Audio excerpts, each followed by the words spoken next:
Hello అండి. Welcome back to my channel. ఈరోజు వచ్చేసి సింపుల్గా మసాలా దొండకాయ కర్రీని ఎలా చేసుకోవాలో చూద్దామండి. దానికోసం ముందుగా ఒక ప్యాన్ వేసుకొని 1 ఇంచు దాల్చిన చెక్క, ఒక 3 లవంగాలు, 3 యాలకులు, 1 స్పూన్ ధనియాలు, హాఫ్ స్పూన్ జీలకర్ర వేసుకొని కొద్దిగా ఫ్రై చేసుకోవాలండి. కొద్దిగా ఫ్రై అయిన తర్వాత 4, 5 జీడిపప్పులు కూడా వేసుకొని ఫ్రై చేసుకోవాలి. అలాగే కొద్దిగా పల్లీలు కూడా తీసుకొని ఫ్రై చేసుకోవాలి. ధనియాలు కలర్ మారితే సరిపోతుందండి. ఇవి మనం దించేస్తామనగా 1 స్పూన్ నువ్వులు వేసుకొని కూడా ఫ్రై చేసుకొని ఈ మసాలా దినుసులని పక్కన పెట్టుకోవాలండి. ఇప్పుడు మనం ఒక ప్యాన్ తీసుకొని దాంట్లో ఆయిల్ పోసుకోవాలండి. ఇప్పుడు నేను ఈ కర్రీ కోసం 1/2 కిలో దొండకాయలు తీసుకుంటున్నాను. దాన్ని వీడియోలో చూపించిన విధంగా నేను నిలువుగా చీల్చుకుని పెట్టుకున్నానండి. వీటిని వేసుకొని ఫ్రై చేసుకోవాలి. దొండకాయ ముక్కలు మనకి 80-90% కుక్ అయ్యే వరకు కూడా మనం వీటిని ఫ్రై చేసుకోవాలి. మీడియం ఫ్లేమ్లో పెట్టుకుని ఫ్రై చేసుకోవాలండి. మనకి దొండకాయలు తొందరగా వేగడం కోసం 1 టేబుల్ స్పూన్ సాల్ట్ అయితే వేసుకుంటున్నాను.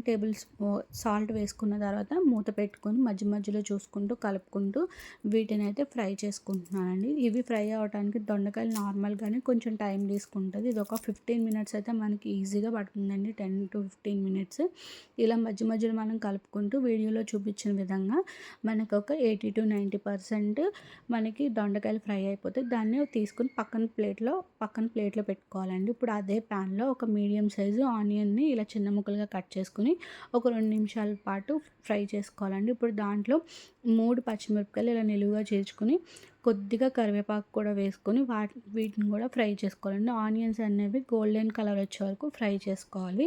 ఇప్పుడు మనం డ్రై ఇంగ్రీడియంట్స్ని ఒక మిక్సీలోకి తీసుకొని దాన్ని పేస్ట్ లాగా తీసుకోవాలండి. ఇప్పుడు ఈ ఆనియన్స్లో కొద్దిగా పసుపు వేసుకొని ఫ్రై చేసుకుంటున్నాను. అలాగే మనం తీసుకున్న మసాలాలని ఇలాగ ముద్దగా చేసుకొని దాన్ని కూడా పచ్చి వాసన పోయేంత వరకు ఒక 2 నిమిషాల పాటు స్లో ఫ్లేమ్లో పెట్టుకొని ఫ్రై చేసుకుంటున్నాను అండి.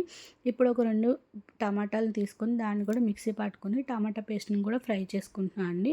ఇవన్నీ ఫ్రై అయిన తర్వాత మనం ముందుగా వేపుకొని పక్కన పెట్టుకున్న దొండకాయ ముక్కలను కూడా వేసి వాటిని కూడా కలిపి ఫ్రై చేస్తున్నా అండి.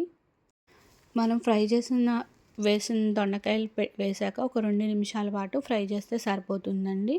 మనము దీనికోసం గ్రేవీ కోసం నేను ముందుగా ఒక చిన్న సైజు లెమన్ సైజ్ అంతా చింతపండుని తీసి నానబెట్టుకున్నాను అండి. ఇప్పుడు దాంట్లో గుజ్జు మాత్రం తీసుకొని దీంట్లో వేసుకుంటున్నాను. ఇది మంచి టేస్ట్ వస్తుందండి. ఎక్కువ అవసరం లేదు. చింతపండు కొద్దిగా వేసుకుంటే సరిపోతుందండి.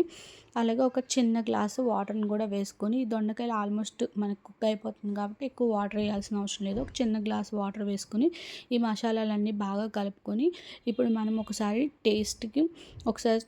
టేస్ట్ చూసుకొని సాల్ట్ సరిపోకపోతే సాల్ట్ అనేది అడ్జస్ట్ చేసుకోవాలండి. ఇంకా దీంట్లో మనం సపరేట్గా కారాలు కానీ ఇంకా వేరే మసాలా పొడులు ఏమి వేయాల్సిన అవసరం లేదు. మనం ముందుగా ఫ్రై చేసిన మసాలాలే చాలా స్పైసీగా ఉంటుంది. గ్రీన్ మిర్చి అనేది సరిపోతుంది అనమాట. అంతే అండి, మనకి చాలా చాలా టేస్టీగా ఉండే దొండకాయ కర్రీ మసాలా కర్రీ అనేది రెడీ అయిపోతుంది. దీన్ని రైస్లో కానీ చపాతీలో కానీ తీసుకుంటే చాలా బాగుంటుందండి. నువ్వులతో చేసాం కాబట్టి మనం తినే కొద్దీ దాని ఫ్లేవర్ అనేది బాగా తెలుస్తుంది. మీరు కూడా ట్రై చేయండి. Thank you.